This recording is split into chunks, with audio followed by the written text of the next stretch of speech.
ವಿಜಯೇಂದ್ರ ಬದಲಾವಣೆಗೆ ಪಟ್ಟು ಹಿಡಿದಿರುವ ರೆಬಲ್ ಯತ್ನಾಳ್ಗೆ ಬಿಜೆಪಿಯ ಕೇಂದ್ರೀಯ ಶಿಸ್ತು ಸಮಿತಿ ನೋಟಿಸ್ ಕೊಟ್ಟಿತ್ತು. 72 ಗಂಟೆಗಳಲ್ಲಿ ಉತ್ತರ ಕೊಡಿ ಅಂತ ಹೇಳಿತ್ತು. ಹಲೋ ಬ್ರದರ್, ನಾನು ನಿಮಗೆ ವೇಟ್ ಮಾಡಿದ್ರೆ ಏನ್ ಜಾಮ್ ಪ್ಯಾಕ್ಡ್ ಆಗ್ಬಿಟ್ಟವರೆಲ್ಲ ಪ್ರಶ್ನೆ. ಇಲ್ಲಿವರೆಗೂ ಕೊಟ್ಟಿರಲಿಲ್ಲ, ಈಗ ಉತ್ತರ ಕೊಟ್ಟಿದ್ದಾರೆ. 9 ಪುಟದಲ್ಲಿ ಅವರ ಉತ್ತರ ಇದೆ. ಸೊ ಅವ್ರು ಹೇಳ್ತಾರೆ, ಪಕ್ಷಕ್ಕೆ ಧಕ್ಕೆ ಆಗುವ ಕೆಲಸ ಮಾಡಿಲ್ಲ ನಾನು. ಸುಳ್ಳು ಹೇಳಿದ್ರೆ ಹೇಳ್ತೀನಿ ಮಕ್ಕುಗಿರಿ ಸರ್.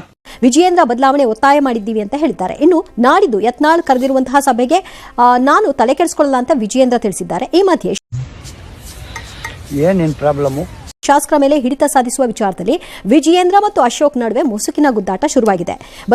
ನಮ್ಮಣ್ಣನ ಹೆಸರು ದಾಸ್ತ, ನಮ್ಮಣ್ಣ ಕೈ ಎತ್ತರ ಒಂದೇ ಗೂಸ, ನಮ್ಮಣ್ಣ ಕೈ ಗೂಸ ತಿಂದ ಮಶಣದಲ್ಲೇ ವಾಸ. ನಿಮ್ಗೆ ಮನೆ ಬೇಕು ಮಶಣ ಬೇಕಾ ಡಿಸೈಡ್ ಮಾಡಲ್ಲೇ ಹಿರಿಯರಿದ್ದಾರೆ. ಸಭೆ ಕರೆದು ಚರ್ಚೆ ಮಾಡಬೇಕು, ಪಕ್ಷ ಹೆಂಗ್ ಬಲಪಡಿಸಬೇಕು ಅಂತ ಹೇಳಿ ಚರ್ಚೆ ಮಾಡೋದಕ್ಕೆ ನೀವ್ ಯಾಕೆ ಬೇಡ ಅಂತ ಹೇಳ್ತೀರಿ?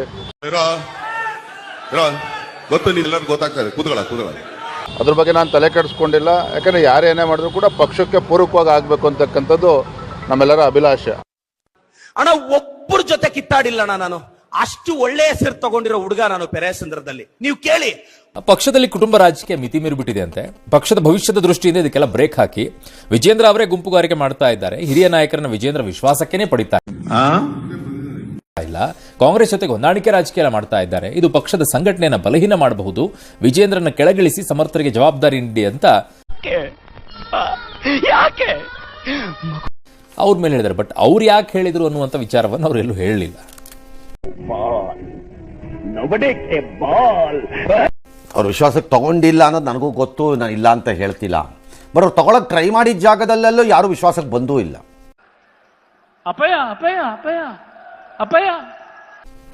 ಸ್ಟಿಕ್ ಆಗಿದ್ದಾರೆ ಸ್ಟ್ಯಾಂಡ್. ಯಾರಿಗೆ ಯತ್ನಾಳ್ ಏನು ವಿಶ್ವಾಸಕ್ಕೆ ತಗೊಂಡಿದ್ದಕ್ಕೆ ಬಂದಿರೋದು? ನಮ್ಮ ಮನೆಗೆ ಬರಬೇಡ ಅಂತಾರೆ. ಹೆಂಗಿದೆ ಓಪನಿಂಗ್ ಥ್ರಿಲ್.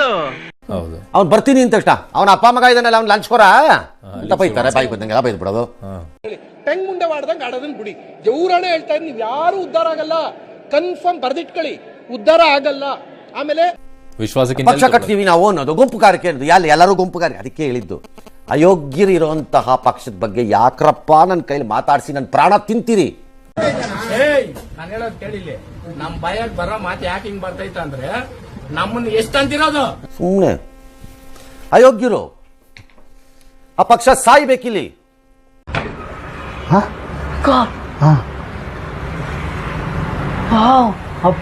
ಹೊಸದಾಗಿ ಹುಟ್ಟಬೇಕು. ಇನ್ನೊಂದು ಪಕ್ಷನ ಅಲ್ಲ, ಗೊತ್ತಿಲ್ಲ ಯಾವ ರೂಪದಲ್ಲ. ಒಂದ್ಸಲಿ ಹೊಡೆದ್ರೆ ಜಾಲಿ, ಇನ್ನೊಂದ್ಸಲಿ ಹೊಡೆದ್ರೆ ಶ್ರದ್ಧಾಂಜಲಿ. ಹಂಗಂದ್ರೆ ನೀನೇ ಹೊಡೆದ್ಬಿಡು ಮಚ್ಚ. ಯಾವುದೋ ಒಂದು ರೂಪದಲ್ಲಿ ನಾಶಕ್ಕೆ ಯೋಗ್ಯವಾಗಿರೋ ಪಕ್ಷ ಅದು. ಅದು ನಾಶ ಆಗಿ ಹೊಸದಾಗಿ ಬರಬೇಕು.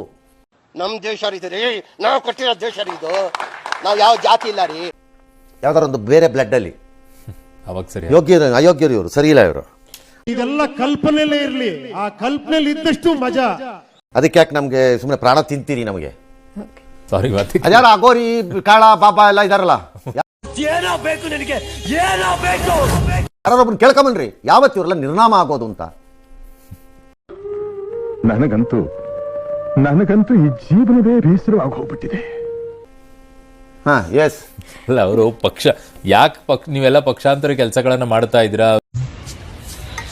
ಏನೇನ್ ಪ್ರಾಬ್ಲಮ್ ಅಂದ್ರೆ ಪಕ್ಷ ವಿರುದ್ಧವಾಗಿ ಕೆಲಸ ಮಾಡ್ತೀರ ಅನ್ನೋದನ್ನ ಉತ್ತರ ಕೊಡ್ಲಾರ್ದೇನೆ ಇವ್ರು ಹಿಂಗ್ ಮಾಡ್ತಾ ಇದಾರೆ, ಇವ್ರು ಹಿಂಗ್ ಮಾಡ್ತಾ ಇದಾರೆ ಅನ್ನೋ ಸಣ್ಣ ಮಕ್ಕಳ ಆಟ ತರ ಆಗೋಯ್ತಲ್ಲ. Yatnal has no business to talk of discipline.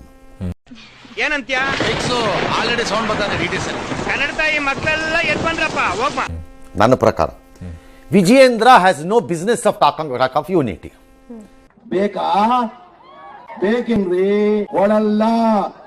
Vijayendra ಒಮ್ಮತ, ಸಹಮತ, ಸಹಜೀವನ, ಸಹಬಾಳ್ವೆ ಈ ವಿಚಾರದಲ್ಲಿ ಮಾತಾಡಕ್ಕೆ ಅವ್ರಿಗೆ ಯೋಗ್ಯತೆ ಇದೆ ಅಂತ ನನಗನ್ನಿಸ್ತಿಲ್ಲ. No comments, no comments.